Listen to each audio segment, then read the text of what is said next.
I don't want to see a beige cubicle. I want to see gardens going throughout the space. I want to find nooks and crannies where people can hide out to come up with great ideas, and wide open spaces to see the horizon line so they can see the sunset.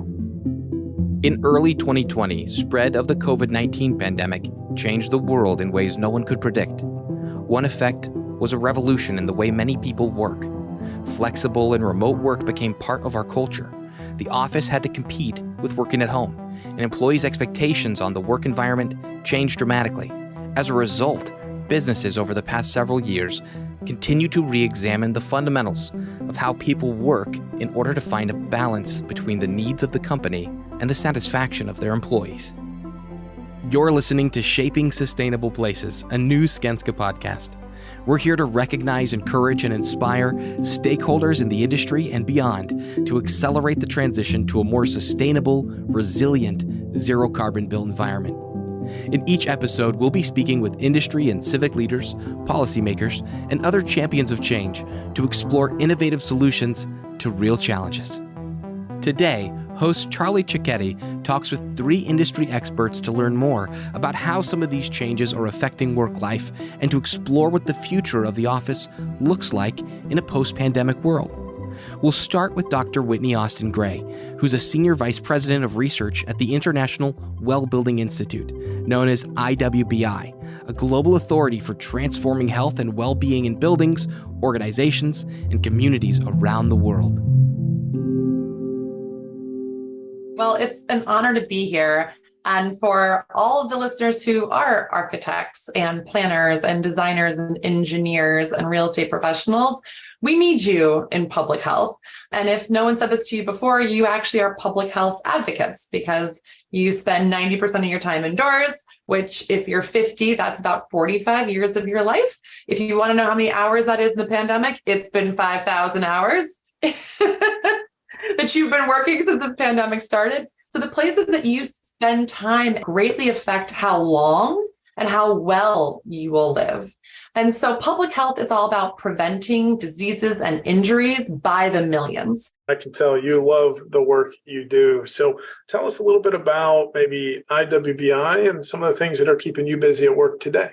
Yeah, absolutely. I do love what I get to do, mostly because I get to be with incredibly creative, passionate people that make things happen. To see a building, to see a campus, and to see people living healthier after moving into a well-certified space over a year. And then also just on this really basic level, just people connecting with other colleagues, whether that's through food, through movement, rethinking about work, is what happens when you design healthy places.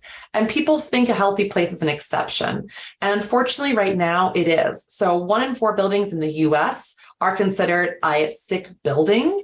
We've done some work on that since that term was introduced, but we have a lot more work to do. So entering this pandemic, the International Well Building Institute led the Well Building Standard, which is a set of 100 different features that collectively allow organizations to certify to be a healthy organization. We were at 400 million square feet going into the pandemic. We are now over 4 billion. We have to make the places that we live and work healthy for the millions of people in this world. So doing better doesn't mean more money. It means being smarter. It means going to work with those passionate, creative people that actually design and create these spaces. And Well gives us a roadmap. It says, here's 100 different strategies that you can use to accomplish that. And that is what we're up to at the International Building Institute. We really, Charlie, are a family, kind of a crazy, funny family, but we welcome everyone into it because we need you. We need a voice that says it shouldn't be the way it used to be. It's not okay to work 10 hours a day on a beige office and then spend 90,000 hours of your life at work.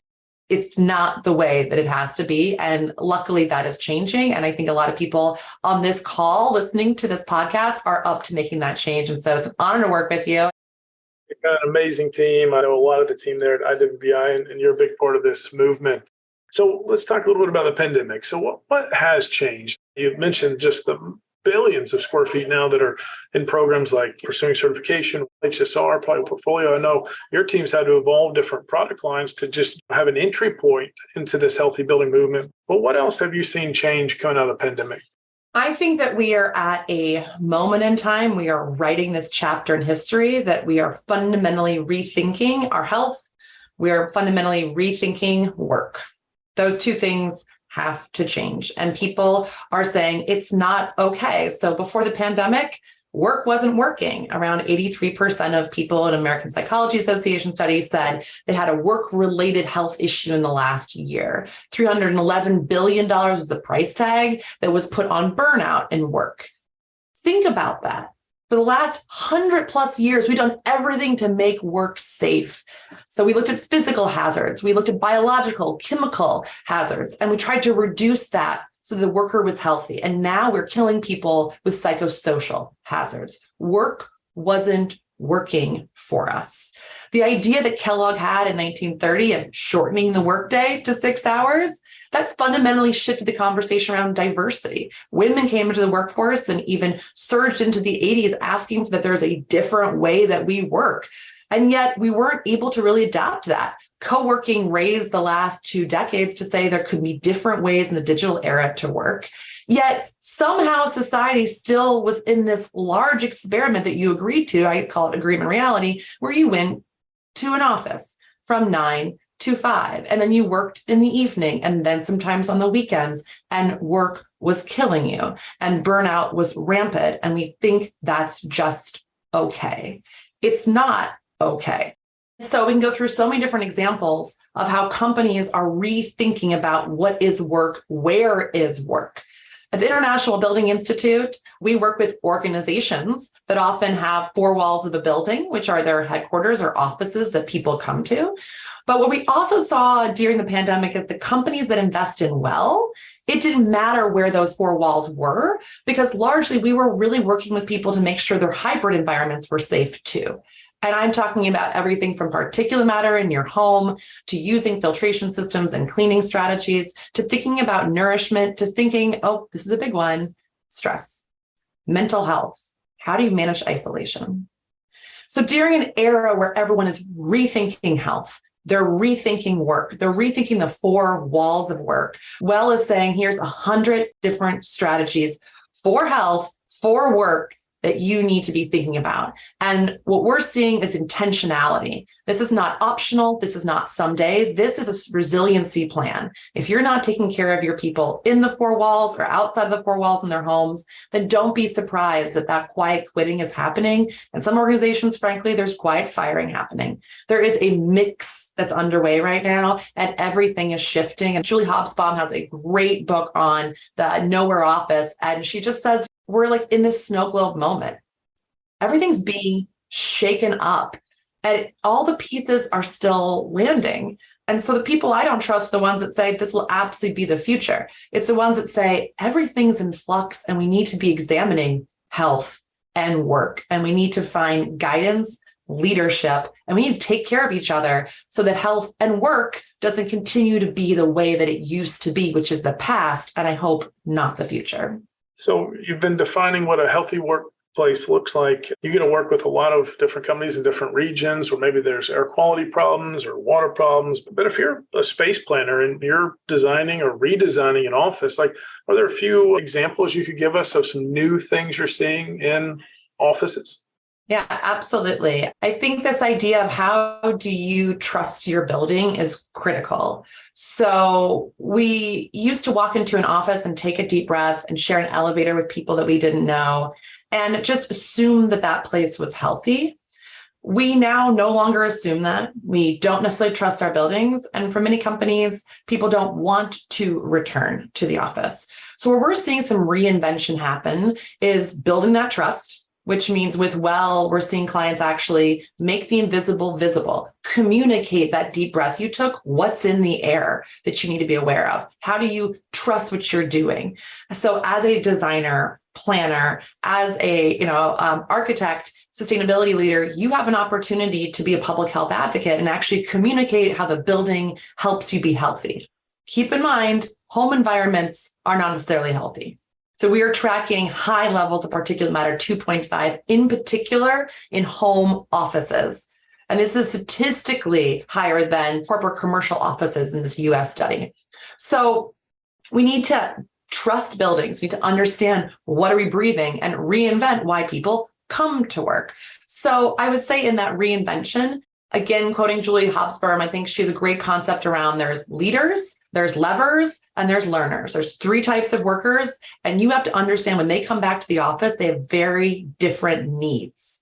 So this idea of just some soft seating and some office space and some cubicles doesn't really work until you examine that the workspace is now more about community than it is about heads down work. So if I want to get work done, oftentimes people would say, I go home. So if you want your community of workers to use the workspace, we have to rethink about how space works or doesn't work for them. So I'm seeing lots of really exciting examples, right? So these are hub systems. So we want to think about how we get more than 5 people together in a space, because that's the goal of why you come back into the office, right? These larger team meetings. We're seeing this idea that you don't go into the phone booth to make a call, right? You actually reverse that in some ways, as the phone booth becomes the quiet space, and then the main areas become actually space for interaction. So you don't want a library type environment. You actually want a buzzy type feeling to the office when you return.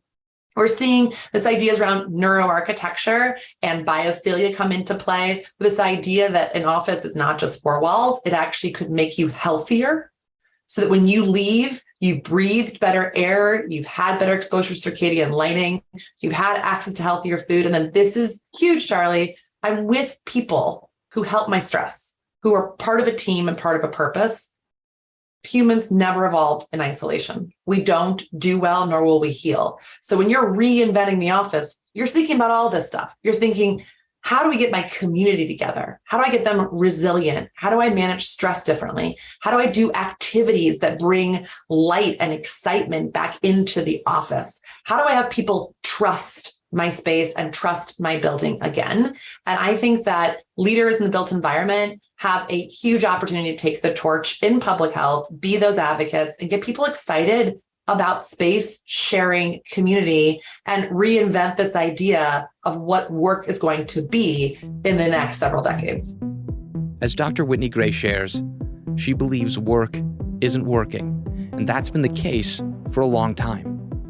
Some companies overlook the impact the workplace can have on both physical and mental health, but other far-sighted companies, like Ericsson, see the value of an appealing, flexible office where people can get the most out of their workdays. That brings us to Ewelina Kałużna, the head of Strategic Workplace Advisory at Skanska Central and Eastern Europe, and managing director at Business Link, based in Warsaw, Poland. When Ewelina started in real estate 18 years ago, Poland was not yet in the European Union, and there were few modern office projects in the city. Now in the EU, she has witnessed firsthand the meteoric rise in office development right in her city. I have advisory background in real estate. So when we noticed during and after pandemics that a lot of our customers is really struggling with their offices, with bringing employees back to the offices, we thought maybe it's a good occasion to open in Skanska a department, which is workplace advisories. We are advising at the moment our key customers about what's happening on the market, how they should act, and how should they talk even with their employees to bring them back to the offices. And I have a pleasure to head that department in CE. We are also the owner, 100% owner of the Flex operator, which is called Business Link, which I have a pleasure to be managing director. So that's about me. Let's just talk a little bit about how the role of the office maybe has changed, okay? So you've been doing a lot of research here, a lot of work among office workers. So what behaviors and even perceptions have changed with an office employee? I would say that those 3 years changed us a lot, not only as employees, but they changed us as people. They changed us as leaders. They changed us as employers. I think maybe it's dare to say, but I think we started to treat ourselves more in a human way. we noticed that employees are also humans with the fears, with the feelings, with the families, with partners, wives, husbands, kids, cats, dogs. And they really started to feel differently during pandemics. And I think empathy started to be a trend in the office sector. And this is something very new because we never experienced that in the business world. Empathy was something very different from usual business. So as this pandemic period, it was almost 3 years. So people even changed their habits. They started very often to ask themselves very human questions like why I'm doing that? Is that job the best one I could get? Why I'm commuting to work? Is the place where I'm living the best one where I could live? So in US, you had this great resignation because people really started to think about their health, about their well-being. I think they didn't want to live the same lives as they did before. And I think the biggest lesson learned for us in Skanska world, it was like we should not expect our customers to come back to the same offices they had before pandemics because their employees are not the same people as they were before. So first of all, we should start to think in the different way. We should ask them what they want, what they expect, how do they want to live right now. So it was a great pause for us to just reconsider because many of our clients, they had newly fitted out offices just before pandemics, like in 2019, 2020. And after pandemics, they said, guys, our office is like brand new. It even smells new. And our employees do not want to come back there. Why? What's the reason? Yeah. And we said, we need to understand people, what they want, because they don't want to come back to the same.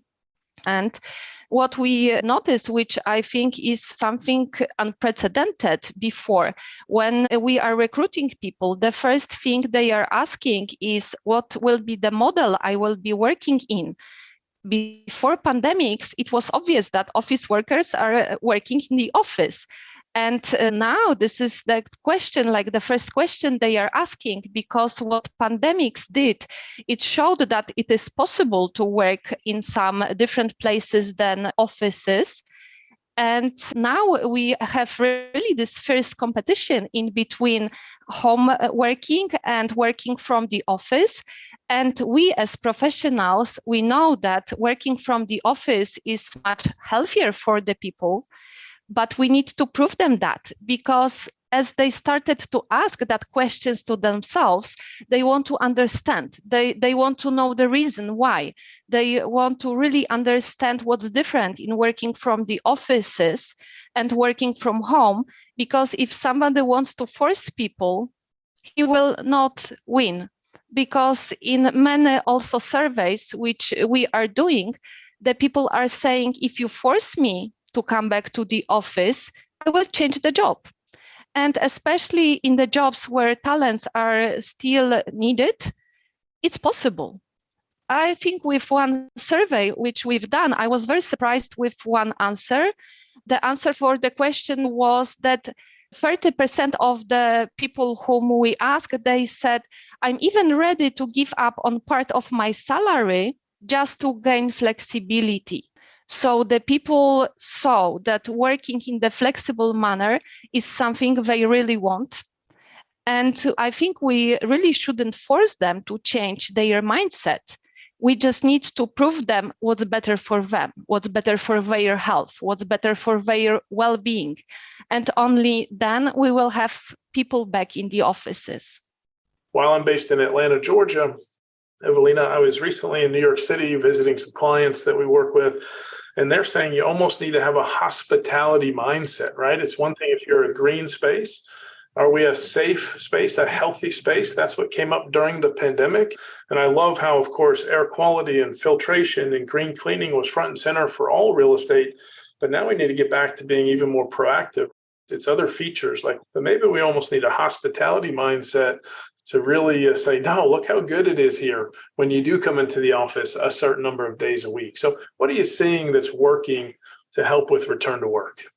We didn't want to guess. We just survey the people who are actually working in the offices, and we ask them what will help them to come back to the offices.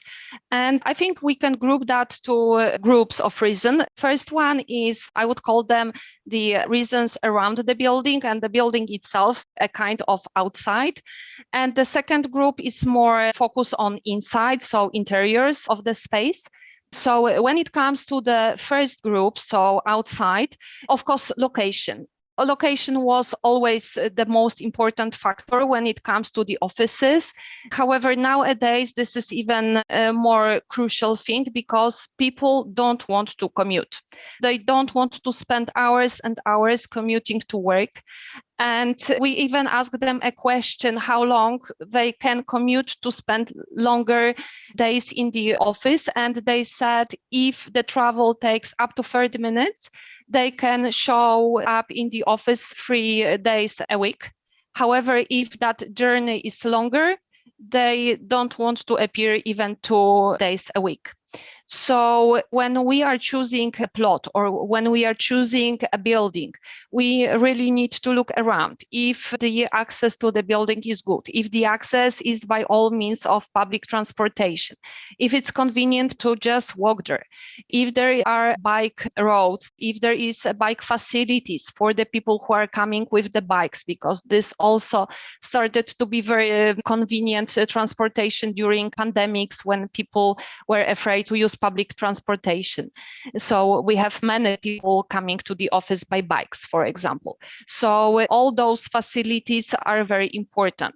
So the thing where the building is located is like crucial more than ever. The second thing is, of course, amenities. So what happened here, and I guess in US and everywhere it was very similar, was the fact that during pandemics, a lot of retail operators just closed their operations. And exactly in the moment when the pandemics ended, and we wanted to bring people back to the offices, we invited them to the offices with no retail. So the people come there and said, guys, I don't have a place to go for a dinner. I don't have restaurant. I don't have canteen. I don't have a coffee shop. I can't even buy anything to eat. I don't want to come here because I see no reason. So this is like the most important factor. People are coming to the offices to have that vibe. They want to see other people. They want to see that the building is living. So the most important for us as developers is now bring back life to the ground floors of the building. We want the retail operators to be there because we want the people to really have some fun before, after, during working hours. They should have the place where they can buy something to eat or even to do something which will force them to go out of their house. So people have that safe havens at their homes. However, they are forced sometimes to go out because they need to buy grocery, they need to buy a fresh bread, take money from ATM, go with the kids to kindergarten. And if you have that things around the building, they think, okay, so maybe I will go today to the office because afterwards I can go to pharmacy or to do some other things which I would have to do anyway. So it's good to have all those amenities around the project. The third thing I would say, it's all about sports. So the people love to have all the sports amenities in the building or around the building. So it's really important to provide a gym, to provide yoga place, to provide a running track. It could be around the building, it could be on the roof, for example. So it's very important to have that in the building because this is also some factor which makes people go out of their homes, going to the gym, for example. So today is my gym day, so I will go to the office, and in the same time, before, after, or during lunch, I will go to the gym. So it's very important how the building lives, and this vibe is something which I think is very, very important. And the other group, the second group of the factors, is the interiors. So as said at the very beginning, people changed. And they don't want to come back to the offices to sit 8 hours in front of their computers on the open space. And this is like from any questionnaire, any survey we are doing, people don't want to do that anymore. The role of the office changed. And the people are coming to the office for different reasons. Of course, they are coming to do some work, and sometimes they need places where they can do proper work, focus, and do something in the efficient way. However, in many cases, they are coming to the office just to meet the people, to have conversation with them, to exchange ideas, to just maybe think about something that they could not think by themselves. So we need many areas, many zones in the office right now to just help the people to do that. So we need not only meeting rooms, but also we need some zones for workshops, for collaborations, where the people really can exchange the ideas. However, very important is also technology. We can't forget about it, because still we have the teams who are working, some in the hybrid manner, some in the office. So people have a lot of meetings, and very often even in the modern offices, we don't have a proper equipment in each meeting room. The people can't connect from any place in the office. And this is also very important. Why I should go to the office if at home I have better internet connection? Yes, so we can't forget about those things, like even the coffee machine.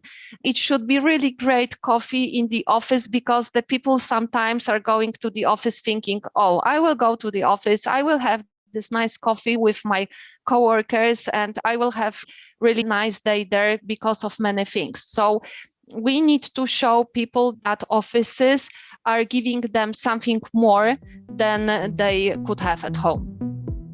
Though it may seem obvious, asking employees what they want when it comes to improving the workplace is an incredibly effective solution. Teres Surulun-Laxo is Head of Internal Communications for Business Area Cloud Software and Services, BCSS, at Ericsson, a global communication technology company boasting over 100,000 employees. Therese, who's based in Stockholm, Sweden, echoes Whitney's belief that the future office will look much different, with an emphasis on the health and well-being of employees. She shares a few initiatives that Ericsson is taking on that front, including some that were launched before the pandemic, to meet the changing expectations for their employees.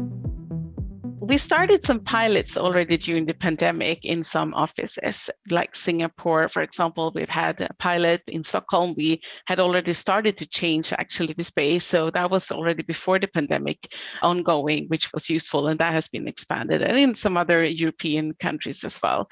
And what we are trying is, of course, the furniture, the look and feel, the colors. We have very colorful designs as far as I can see, but mostly it's about the space. The collaboration spaces, more bigger tables, interaction spaces, and less seats, so to say. And then some small rooms where you can sit 2 and 2 or take a quick call and all of that. So it's a mix of everything. And we have based this and design on personas.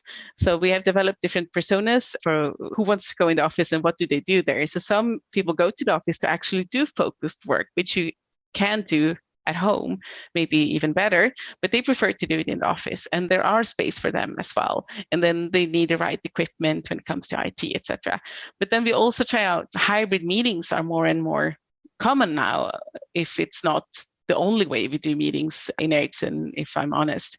And that means some people are remote and some people are in the office. So how can the equipment help us to be more inclusive on that? So that is also tested around the world and implemented where it has been working well. So look and feel, technical equipment, collaboration space, focus space, all based on personas and what our employees are looking after.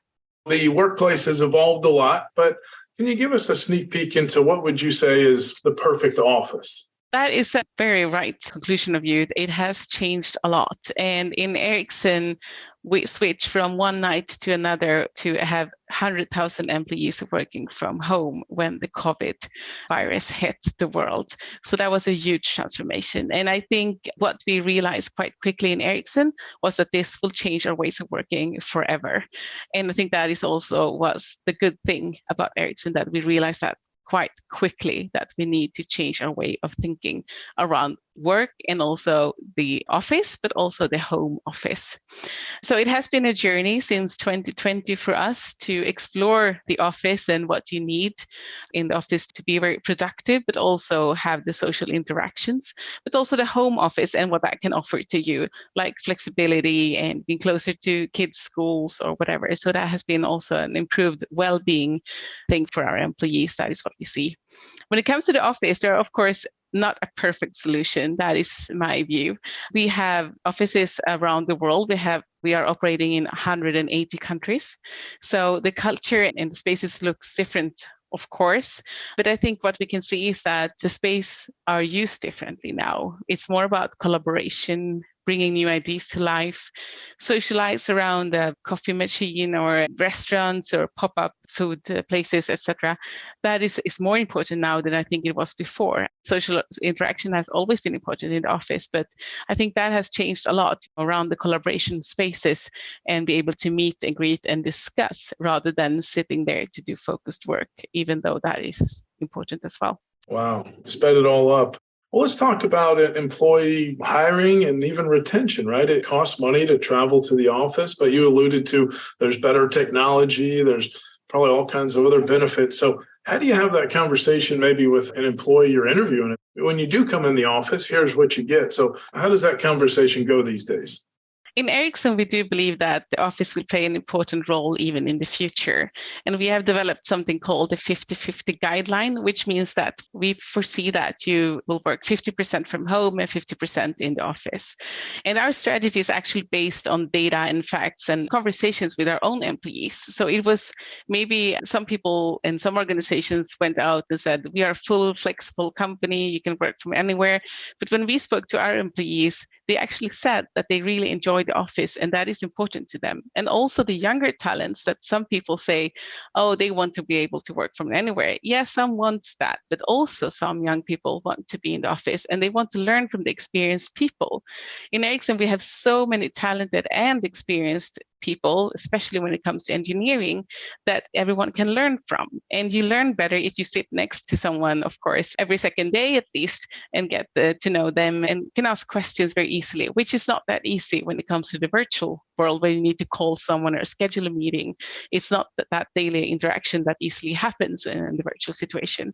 Of course, in the hiring process, that has changed and we get questions on flexibility. But I think the 50-50 guideline actually is something that people are encouraged after joining Ericsson because they want flexibility, but full flexibility is not always what they request. So I think it has been a great improvement to Ericsson with this guideline.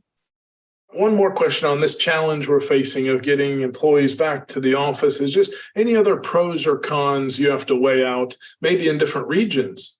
Yeah, it's very different. We have listened carefully to our market areas to understand their learnings about people's behavior in coming back to the offices. And it looks very different. For example, in US, it has been really hard to get people back to the office. They don't really see the value. So that has been really tough. When it comes to India, many people have moved further away from the office. So it takes a lot of time to commute. So that has also been a struggle. But also for other good reasons, there have been more flexibility. So we've heard other maybe European countries mention that for working moms, it has been more easier to work from home because then you can be closer to the school and pick kids up and drive them to exercises and all of that. So that has also been a benefit. But I think everyone understands that Ericsson's belief in the offices are important. So they want to go there and meet with their colleagues. And I think everyone has missed that social interaction and also the benefit of collaborating together physically as well in a room or during a conversation. So it has been very different in different regions and that journey continues, but we have left it also to the managers. This must be manager and leaders led to encourage the teams and make them understand why they should come into the office and what tasks fits better there and all of that. We have a good model that explains also which tasks our employees see that they do better in the office compared to the home office, to talk about that. So it's a very much a leaders-led journey as well in Ericsson. Would you say that you are already making some of these changes from not just sustainability and green offices to maybe wellness, real estate, healthy buildings, and then the pandemic hit? Did it just speed things up for you, or was it like, whoa, we need to go back to the drawing board and make bigger change? What happened for you? No, I think it actually speeded up the process. Ericsson is a very forward-looking company, and real estate does a great job in looking into what office spaces are needed. And as you say, the sustainability footprint is always very important to us as well. So I think it's actually was speeding up the process on this quite quickly, but because it's not only about the spaces in the office, it's also about the equipment, IT and the digital transformation that was really pushed forward. Also, the home office and what equipment do we need to offer our employees to be able to work efficiently from home? And that also has, of course, a sustainability target to it when people do not have to commute each and every day to the office, for as one example. So yeah, it really pushed us forward to take more actions.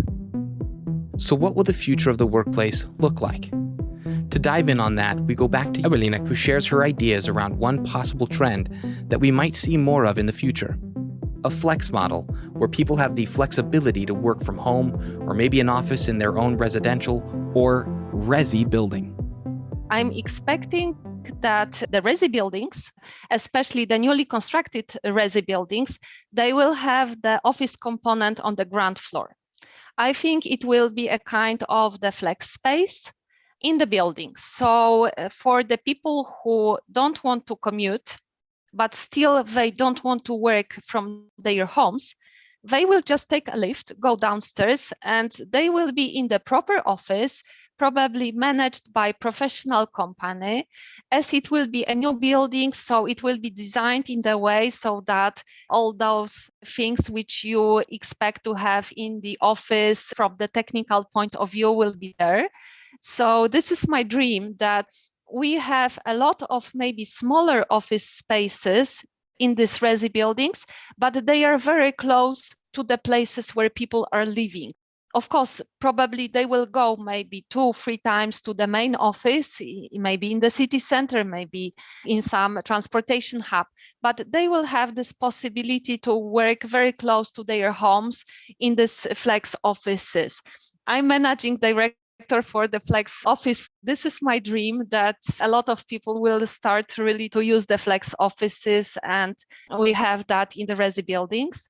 Another thing is, of course, that maybe this empathy trend will even strengthen, and we really will find a place for the people with different neurodiversity in our building. So the space will be really tailored for different people, not only for the ones who are the strongest one and able to spend hours in the office. We will take into consideration the other people, and we will have the places dedicated and tailored to them as well. I'm sure all the things connected with ESG and carbon, I think we will go even deeper there, because really caring for environment, this is something which should be very high on our agendas. And I'm really glad we started to talk about it, we started to act, and I think this trend will go even deeper. It's clear to see that Ewelina is excited about all the positive environmental impacts this could have. For Therese, she believes the future revolves around people, and that employees will demand more flexibility around where they live and work. However, she's also keenly aware of the value in human interaction and doesn't see the need for an office going away. Things evolve all the time, but what will always stay is the social interaction and having colleagues around you and learn from each other. So I think having a people-centric approach will continue to be the future proof of workplaces, because I think we automate more. We use AI in that business. That is what Ericsson does. But also people are people. So I think that is one thing that will stick for a long time, even in 10 years. But the flexibility is always something I think will stay. More flexibility on where you work and how you work, and without getting lost of that social interaction, is also to be continued. Maybe there are services that will change in the office, like what you can do in the office, maybe more restaurants, more services like washing your clothes or someone taking care of your dog. So you can have an easier life when it comes to using the office as well. So you don't have to go to the office and go into the city to pick up your dry cleaning or pick up your dog from a dog care center or whatever. So maybe that's in 10 years, not even 10 years, maybe 5 years in the future, we'll see services like that. And that's what I also mentioned with being people-centric. We want to have the best talents in the industry, and to be able to have them, we must change and stay close to the reality and be more future-looking. So that is definitely something we will look into. Sustainability is a common theme when talking about the workplace of the future. And Dr. Whitney Gray is excited about that future. We come back to her conversation as she says the old system has failed and wholesale changes need to happen to benefit everyone. She talks about the benefits of modern office places and what impact those can have on the people working there. I'm excited about this idea that work could actually energize people, so they would actually leave healthier than when they came in. Right now, work depletes people. It's where they don't want to go. It's walls that represent someone else's time, not your time. We've asked people in the past to not have identities. I want a place where people have this sense of belonging. They're recognized as individuals with different backgrounds, needs, and these sort of talents that allow us to flourish by sharing those. That's not a small task. We're recognizing individual needs. I want people to feel that in this space, they're breathing deeper. They're literally energized to work longer and harder. They're more creative. I don't want to see a beige cubicle. I want to see gardens going throughout the space. I want to find nooks and crannies where people can hide out to come up with great ideas, and wide open spaces to see the horizon line so they can see the sunset. I want to see them incorporate energy activities throughout the day, whether that's great food and the ability to connect with colleagues, whether that's just having like a power moment to take a break or do physical activity and get back into it.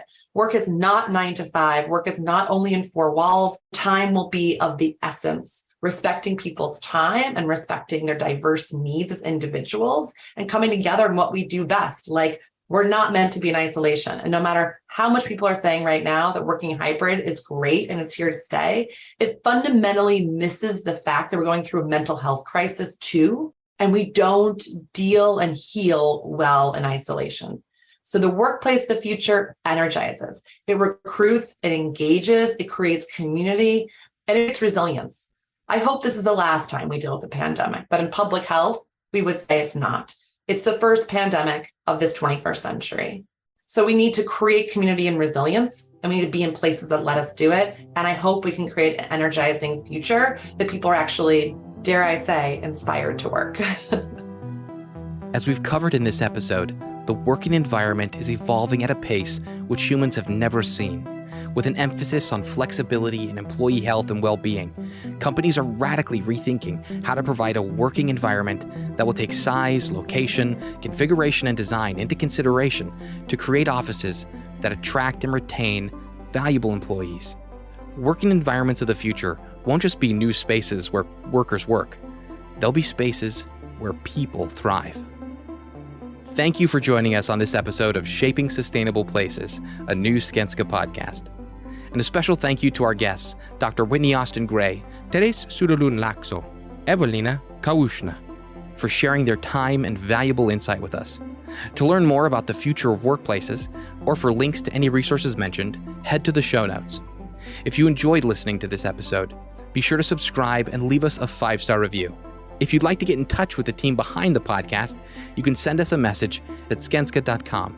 That's podcast@skanska.com. Then join us every episode as we continue to explore shaping sustainable places. This podcast is brought to you by Skanska. We are a world-leading project development and construction group using knowledge and foresight to shape the way we live Go to skanska.com to learn more. That's SKANSKA.com.